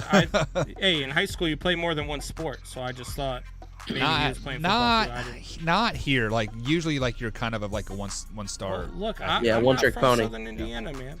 Well, I mean, to be honest, like that is kind of like the nature of the beast. Like nowadays, like you have to play one sport 24/7 till you have a chance at looking at colleges. That's true. JD says I'm taking Jonathan Taylor, especially behind Big Q. That's not a bad choice. That ain't a bad choice. The problem with that is the Colts have that great 1-2 punch. They have Jonathan Taylor, and they got Mac too, which he'll be back from injury next year. Raheem Hines as well. Yeah, they have Raheem Hines too. Colts are dangerous, boys. They are absolutely. Then Penelope chimes in and says Silver Creek, both boys and girls teams are going strong. Wishing them the best all the way to state wins. Oh yeah, no, for sure. Silver Creek boys and girls. I've got the opportunity to call both teams games. They're both without a doubt going to win state. I mean, it's incredible what they got going on with the with the girls team. They have Gasaway. Both the Stuyvesant girls are incredible. Rooney as well. I mean, they're just a great team all the way around. And then with the boys team, there is 4 D1 guys that are in the starting 5. They have the number 30. They have the number 30 player in the nation in Trey Kaufman. Cooper Jacoby is a top player in the nation. Brandon Northern's going to be a great point guard somewhere wherever he goes D1. And then same with Kyle Roberts, who they have right now. They are loaded with talent. And they've They've got it made down there right now. They're and they have a great coach over top of both programs. Yeah. And then Drew says, one more running back you haven't mentioned is Kamara. Hard time choosing between him or him. See, I disagree with that one because Kamara coming out of the backfield does not scare you unless he's catching a pass. Like I don't. I would take Kamara over CMC. I would. I think he's a better runner. Say that again. He's a better guy with the ball in his hands. More shifty. I would take Kamara. So you were saying that you will give him the ball in the open field? So you are correct. In the open field, Alvin Kamara is more shifty and more dangerous than Christian McCaffrey in the open field. But you have to get him the ball in the open field. And how do you do that? Swing passes, not running the ball. Christian McCaffrey is dangerous in the open field too. Have you ever seen this kid in the open field? I would give Alvin Kamara the nod in the open field. Oh yeah, Alvin Kamara's a dog. He's crazy. Christian McCaffrey is a north and south runner like as well, but he's just better at it than Derrick Henry. Oh my God, we're going nuts here. We got to rope this back in. As Blake says, Trey. So like before we went off topic there. So Combs, like, I know you weren't from the Southern Indiana area, but every week our local CBS station, I think or maybe it's ABC, like I don't know, they do like a high school team spotlight thing. The Silver Creek girls hit like 67 three-pointers in a row, like during practice. Like they all like lined up like That's on the ridiculous. Switch, like it was That's it was insane. actually really, really cool. So, guys, let's go ahead and get back into the Super Bowl talk here. As you guys know, the Bucs won 31-9. Yeah, congratulations, good job. You had a stack team with the refs. So with that being said, on social media, actually the post game, Tom Brady said he is coming back for next year. Gronk and Bruce Arians said they're coming back for next year. Mike Evans says he is willing to take a pay cut to quote run it back. So, Combs, are the Buccaneers poised to run it back next year in 2022? Is Tom Brady still their quarterback? Nice. Apparently, he's coming back. Then yes, they're still a threat. Look, Still on track. Tom Brady. I'm convinced that Tom Brady could go to the Jets next year, and they're going to the Super Bowl. Oh, like that's how good Tom Brady. Like I mean, seriously, it's not that. I don't bet against Tom Brady. Yes, they're gonna run it back. Oh my God. And as Blake says, no, because the Eagles are coming. The Eagles are coming from last place to third place. With Nick Foles as their starting quarterback, because the Bears are about to trade for the name brand cereal box of Mitch Trubisky and Carson Wentz. Hey, but you guys are also giving up Roquan too. Did you see the most recent trade that was proposed? I don't even stop. I don't even want to talk. Roquan a first and Nick Foles for just Carson Wentz. Carson Wentz. The Chicago Bears are geniuses with their trades. I love it. I love it. Why is Ryan Pace a GM? Why? As a Eagle supporter, guys, Nick Foles is great in Eagle blue or in Eagle green. Any other team, he is a bad quarterback. But in Philly, for some reason, he plays really, really well. Might just be a system guy. His system just works in Philly. But it's not the system. It's been different systems, though. Well, not really. I mean, he's been now it's going to be a different system, but every time he's been there, it's been pretty much Doug Peterson. He caught a little bit of the Chip Kelly time. He caught a little bit of that, but really after that, it's been built on what they've had before Doug Peterson was fired. They kind of built up to that now. Now that he's gone, we'll see where everything pans out to. But I mean, I don't know. I was never a big believer in Nick Foles as it was. No offense to the Pirtles and the Zenders. I know you guys are huge Eagles guys. I love the Eagles too with you guys, all that stuff. But like, I feel like he rode the wave off of what Carson Wentz did. I always felt like Carson Wentz got him to that point, and he kind of, it's almost like he made a wake and he just kind of rode the rest of the way out. Like that's essentially what I honestly saw from it. Do you know what Carson Wentz is? So when you go to the grocery store, right, and you're in the cereal aisle, and you've got the big old family-sized box of Cocoa Pebbles, but then you've got right next to it is a $2 bag, and it's like a 5-pound bag of what they call Cocoa Rocks. Love Okay, that. so Mitch Trubisky is the Cocoa Rocks, and Carson Wentz is the Cocoa Pebbles. There's no difference. One's just a bigger name than the other. So stop with the unpopular Carson opinion. Wentz Here we go. You anything ready? more than Mitch Trubisky. I'm done. Unpopular opinion. You ready? First round draft pick. Are you out of your damn mind? Unpopular opinion. You ready for this? When Carson Wentz is healthy, when he is healthy and 100%, Carson Wentz is a top 10 quarterback in the league. 100%. 100%. The show just got a lot better here, and yeah, I mean, like I wouldn't I wouldn't disagree with you. I mean, look at He was that. an MVP candidate. Yeah, he had an MVP season until he went towards ACL, right? And Yep. and so, but ever since then he hasn't been healthy, right? I mean, he's been like 80% tops maybe, with no wide receiver help, no offensive line. Offensive line. That's what I saw. A bunch of memes yesterday.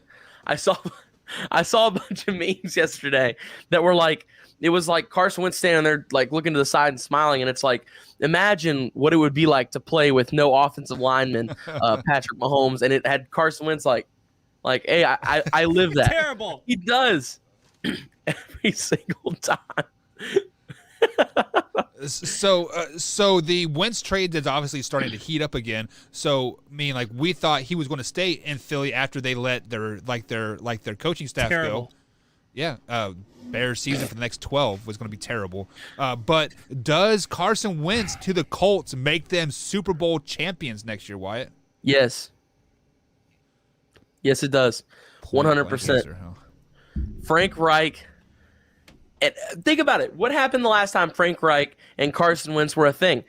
The Eagles went to the Super Bowl and won. Okay. Yes, the he Eagles didn't went win to the that Super Bowl Super Bowl under game. Nick Foles and won. No, they did not. He rode the wave. The defense led the way. His weapons led the way. Play in the Super Bowl was Carson Nobody Wentz got playing? him there. He got him the bye week. He got him the home games. And Nick Foles beat Tom Brady. 100%. All respect to him. He played great in that Super Bowl. But the whole way there, look at the NFC Championship that year. The Eagles dominated the Vikings. They killed them because the defense was interception, fumble, interception, touchdown, fumble, touchdown. The defense led them that rest of the way. You should off stick of the to wave mock of drafts Carson Wentz. because once these players get drafted, you clearly stop watching the game. So Combs, let me ask you this question: if Wentz isn't a top 10 I swear to God, if it's coming to the Bears, when I swear to God, I'm gonna flip out. Do not ask me about Carson Wentz coming to the Bears. If Carson Wentz goes to the Bears, are they a playoff-bound team? Nobody is a play. Nobody cares what you say because the Bears are going to suck anyways, Combs. Like, let's be flat out honest, man. Oh, yeah. That's a great meme that you got. Salty. Watch, the Packers one's going to come up here in a minute. I'm calling it now. Before the end of the show, he will play the Packers and So, Combs, in all honesty, if you do not think Carson Wentz is a top 10 quarterback in the league, where do you think he lands? As far as like ranking wise, I can't imagine any legit GM, and that's why I do think he's going to end up coming to the Bears because Ryan Pace is an idiot and he's going to get fleeced on a trade. But no team in this league should be giving up a first-round draft pick plus a player for Carson Wentz. If Roquan Smith, the future middle linebacker of the league. Foles, shut up, Wyatt. I swear to freaking God, I'm gonna future rip middle all the hair linebacker out of face your of head the on league. Wednesday. All the hair out of your head is coming. Oh my God. You know what? Wherever we meet, we need to meet at a gym with an octagon in it. I'll just Anyway. put a Kevin King poster on you, and then it'll be Rumble Tumble time. Anyway, That's You won't weird, stand a man. chance if you have a Kevin King jersey on. All right. You don't give up a first round. If the Bears are going to go after a Carson Wentz, they need to give up maybe a third-round draft pick and no other player involved in it. Like that. The That's Eagles what want more. Carson Wentz is worth. So then, don't move him. Don't move him. This is my offer to you: a third-round draft, because that's all Carson Wentz is worth to any team, not just the Bears, to any team in the league. He almost won MVP with a torn worth more than a ACL. third-round pick. He almost won MVP with a torn ACL. Combs, I think you need to check your temperature because every free agent quarterback that has come out, you said bring him to the Bears, bring him to the Bears. Like seriously, like the one quarterback you guys legitimately have a chance of getting and making a solid run at a playoff. You're like, I don't want him. He sucks. Do you even know what a good quarterback is anymore, Combs? Blake Zender, then keep him. That's what I'm telling. If I'm a GM and you come at me and said I need a player and a first-round draft pick, I'm telling you, fine. Then Carson Wentz is your quarterback. Because I'm not giving you a first-round draft pick Combs, and a player. You say he's not top 10. Can you name me 9 quarterbacks right now? Then 10 quarterbacks then right now, logistically, that are better than Carson Wentz. Yes, I can. When he's healthy and when he's 100%, when he has a good offensive line, and you know what? he's gonna have all that. Oh my God. You better never tell me I have a hot take like that again. Just come over. Done. I would take Jameis Winston over Carson Wentz every single day of the week. Okay, 9 more to go. Oh, all right. Patty Mahomes, Russell Wilson, Tom Brady, Jesus Christ, Matthew Stafford. Let's see, Drew Bledsoe. Getting thin. No, you have to. We're talking about active quarterbacks in the NFL. Drew Bledsoe. I'm talking Drew Brees is what I meant. Drew to Brees say. retired. Drew Brees is not active count. quarterbacks in the NFL. Okay, so then Drew you're talking Bledsoe, about Doug Flutie, Troy Aikman, Peyton Manning. You named 5. That's it. Okay. No, I'm telling. There's 5. All right, so I'm horrible with names. The kid out of San Diego. The rookie Jimmy out of G? San Diego. I would take Joe Burrows. I would take Herbert Burrow. Deshaun Watson. I would take. Let's see here. I'm running out of teams here. Yeah, you are. The kid out of the Vegas there. Derek Carr. Derek Carr. Stop it. You would take Derek Carr over Carson Wentz fully healthy. Yes, absolutely. Carr is a good what are you quarterback. talking about? Hey, I'm not saying Carr's a bad quarterback, but I'm just saying, did you just 9. forget? No, hang on, Wyatt. Hang on, Wyatt. Hang on. Okay. I'll 9. wait. Come on. There's 9. Jimmy G. You already said Jimmy G. No, I didn't. Yeah, you did. The guy from San Francisco. I did not say the guy from San Francisco. I said the guy from. All right, so hold on. Give me 2 seconds here, and I will tell you. Let me Google top 10 quarterbacks in the league. No, Josh Allen, Tua. I just had to look at team names so I can start thinking. Lamar Jackson, Tua. Like, what are you talking? I would take the what's his face out of the Jets. Daniel Jones or Darnold. Sam Darnold. Sam Darnold. I take him over Carson Wentz. So basically, what you're saying to me is, from those 10 quarterbacks, 1 is available. Deshaun Watson is the only quarterback available. So if you guys want a quarterback, Carson Wentz is your answer. He's not the only one available. Jimmy G is available.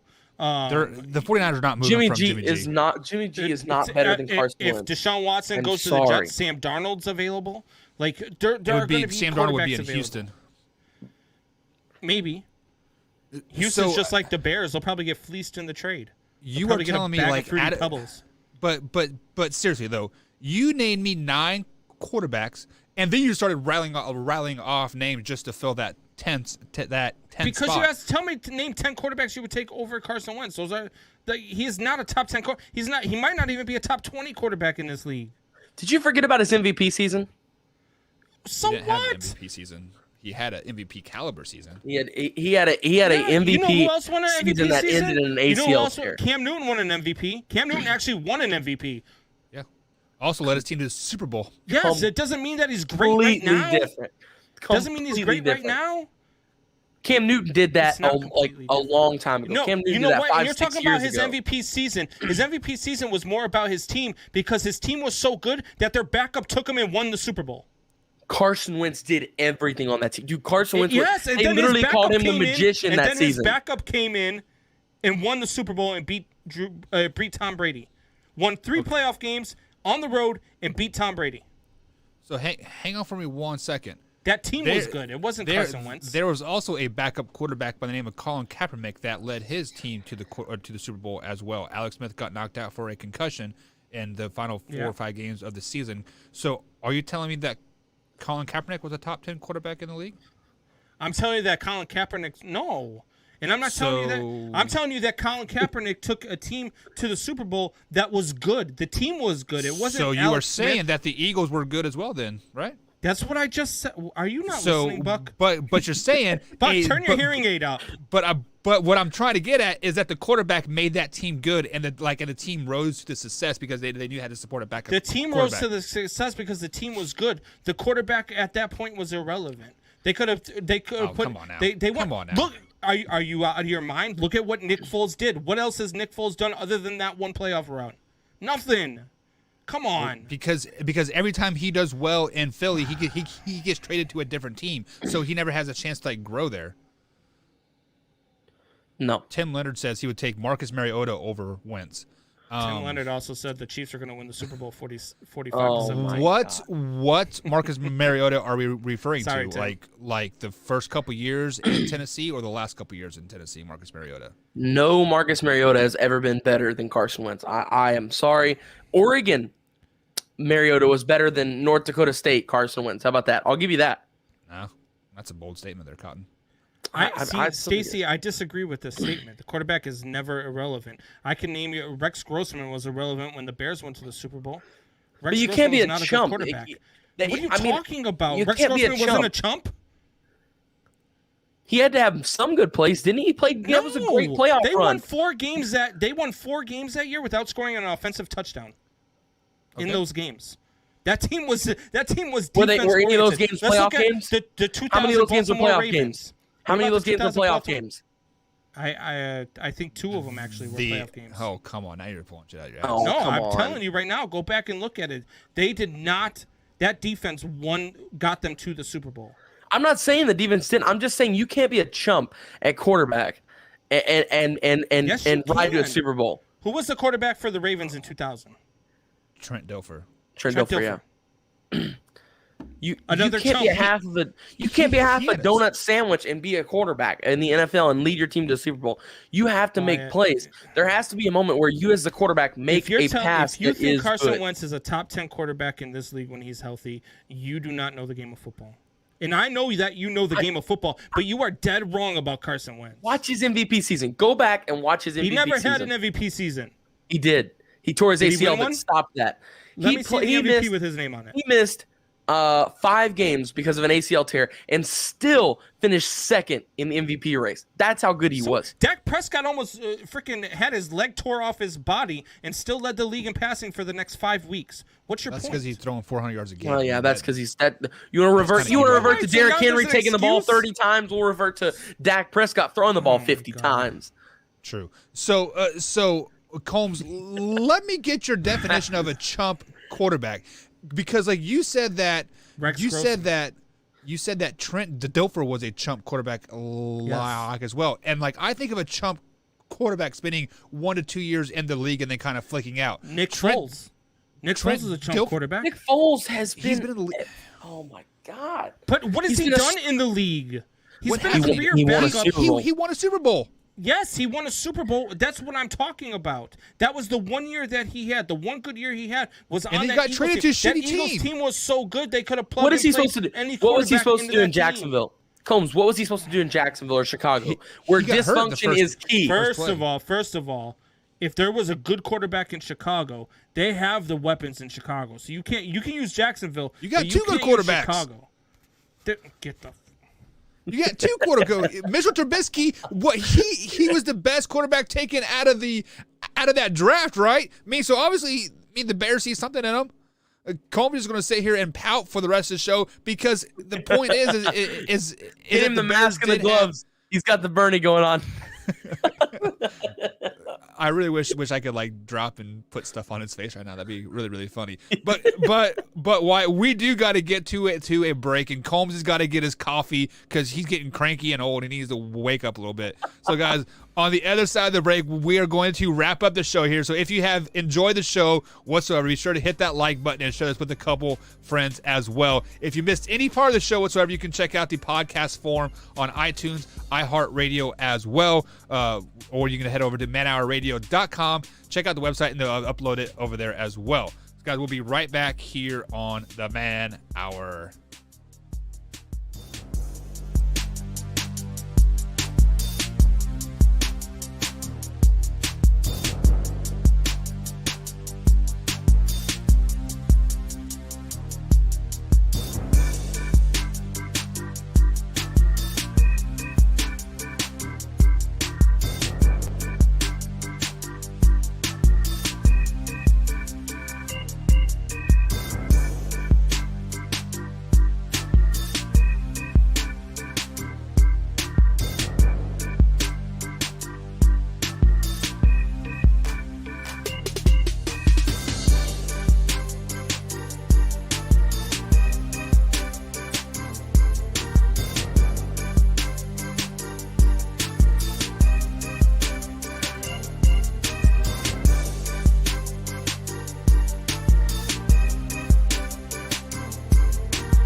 And welcome back to the Man Hour, guys. Michael Buckasher along with Brandon Combs and Wyatt Williams. If you guys have missed any part of the show whatsoever, we can download the podcast for them on iTunes, Spotify, or iHeartRadio as well. If you do download that, hit that follow button and also leave us a review. It helps the show a lot. So you guys have been very active in the comment section tonight, and we couldn't thank you more for that. The fan interaction helps the show grow more and more and more because it tricks the algorithm. Well, it doesn't trick the algorithm. It triggers the algorithms, I should say, to bring in more fans into the show. So, guys, thank you for the support over there as the loyalty points are rolling up as well. Like I said, guys, we are giving away a gift at the end of this week. If you head over to youtube.com/Man Hour, just be interactive there on the show. You have to be a subscriber, and if you interact with us throughout the show, you get some loyalty points as well. So, Combs, before we head to the break, you were kind of a pouty Nancy there. Karen, are you okay? Let's not talk about Carson Wentz. Move on. It's a joke. He's the best quarterback in the league, no cap. I swear to God, I cannot wait to see you in person. I'm gonna kick you in the shin so hard. So, all right. So let's get back into the Super Bowl hangover show here, and all for the last 2 weeks, guys. The Super Bowl was hyped up to be the best Super Bowl of all time. The GOAT versus the kid, Mahomes versus Brady, 6 versus 1. You know, like the passing of of the torch, yada yada. Why I'm going to pass this to you first here, since Combs is still pouting here and he needs to go wipe his tears. Was this the worst Super Bowl of all time? No, it was not the worst Super Bowl of all time. It was one of the worst Super Bowls of all time, but it was not the worst. The worst was the Broncos Seattle Super Bowl. That was like, what was it, like 48-9, something like that? 40, some crazy number. That one was god awful. Okay, start off on the safety and just went haywire from there. But it was very relatively close to that. I mean, at least we had moments in the game where it was competitive. We had, plays where it was competitive. There were a couple times where Mahomes would lay out and, like we've mentioned it 1,000 times, was parallel with the ground, made a couple of great throws. It was cool to me to see Rob Gronkowski catch some touchdown passes from Tom. I mean, we've seen it all year, but it was cool to kind of see that connection again. I mean, if you saw the video of them right after the Super Bowl and after the presentation and all that, they saw the they got together, they walked over to each other, they saw each other, they hugged each other, and was like, "Hey, we did it again, buddy." Now instead of, because we can't debate anything on Brady right now because he's the GOAT. Now the biggest debate in sports is going to be, is Brady and Gronk the best quarterback receiver duo of all time? That's what the new debate's going to be. That's what I'm thinking here, and I don't know if I can disagree with that. They have, 14, 15 touchdown pass to catch in the Super Bowl, just the Super Bowl, the game that everybody dreams of making. They have 14 touchdowns in that game, which is unreal. That should not be a thing. That should not be legal. I mean, those two together are literally lethal. I mean, we all saw it, and Combs 100% called it. I got to give him kudos on that. He said it's going to be a big tight end game. Now, why he didn't bet on Gronk, I don't know. Okay, that was Combs' call, but scared. He was correct. You should have went with your gut, my man, because you were correct. Bring in my clippers and I'm gonna shave your head after you're down after kicking both shins too. No, this was not the most boring Super Bowl of all time. It wasn't the worst Super Bowl of all time. I mean, you had that Broncos one that you mentioned, but I also, you had the Bears and the Patriots. Was that 45-10 back in Super Bowl 20? That game was not competitive at all. You've got there was one of the Buffalo Bills Super Bowl that I can't remember which one it was. One of the 4 that they went to in the 90s. There was one of them they just got blown away. Was not very competitive. But not only that, but we are just 1 year removed from watching the Chiefs erase deficits like they faced yesterday. So at no point at any time until the clock, really started to go against them, I think under 2 minutes was when you finally said, yeah, this one's over. the Chiefs are that good and they are that high powered that they were never really out of this game until the final whistle. So that's why I think that there was always that excitement, because you knew they were capable. Not that the way that yesterday went wasn't definitive of how it was going to finish up, but because you knew there was a chance. It might have only been a 2% chance, but it was a chance. And so for that reason, I don't think that was the worst Super Bowl of all time. Not even close. Yeah, Combs, let me piggyback on what you said there. Like, yes, the Chiefs were the comeback kids like last year, right?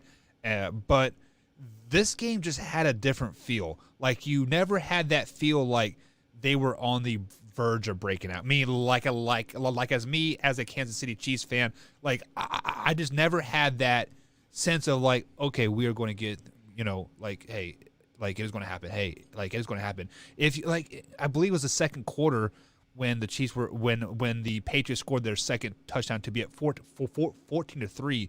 Patrick Mahomes looked dejected on the sidelines. He was not his chipper self, getting the guys up, getting them hype.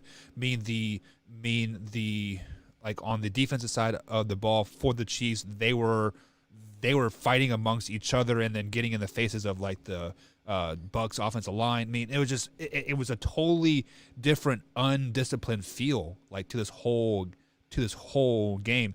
And the reason why I think this was the worst Super Bowl ever, just because like we never had that Super Bowl hype.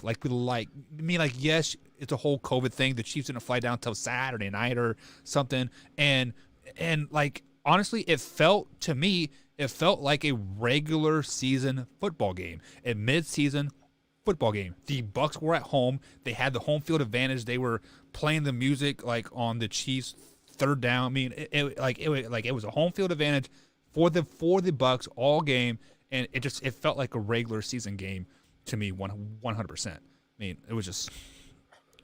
Well, I even saw from that fan app where they like calculate the tickets sold and all that stuff. It was like 78. Excuse me. It was like 78% Buccaneers and 22% Chiefs. Like it was legitimately like just a regular season game as for a home field advantage on that one. So, I think that also played a big part in it.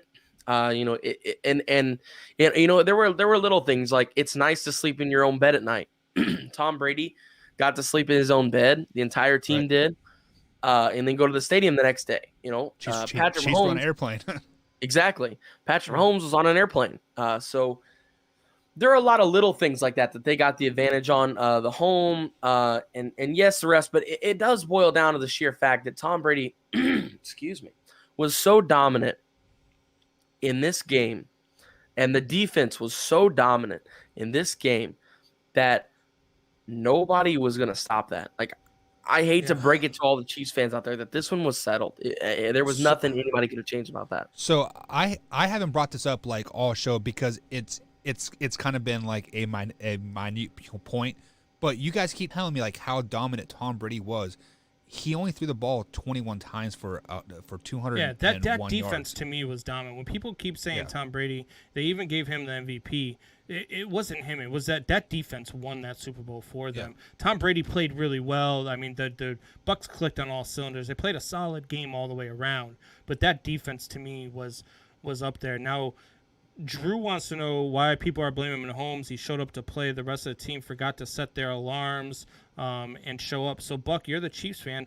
Why do you think people are blaming Mahomes? It is a quarterback. Man Hour Nation. Rise up.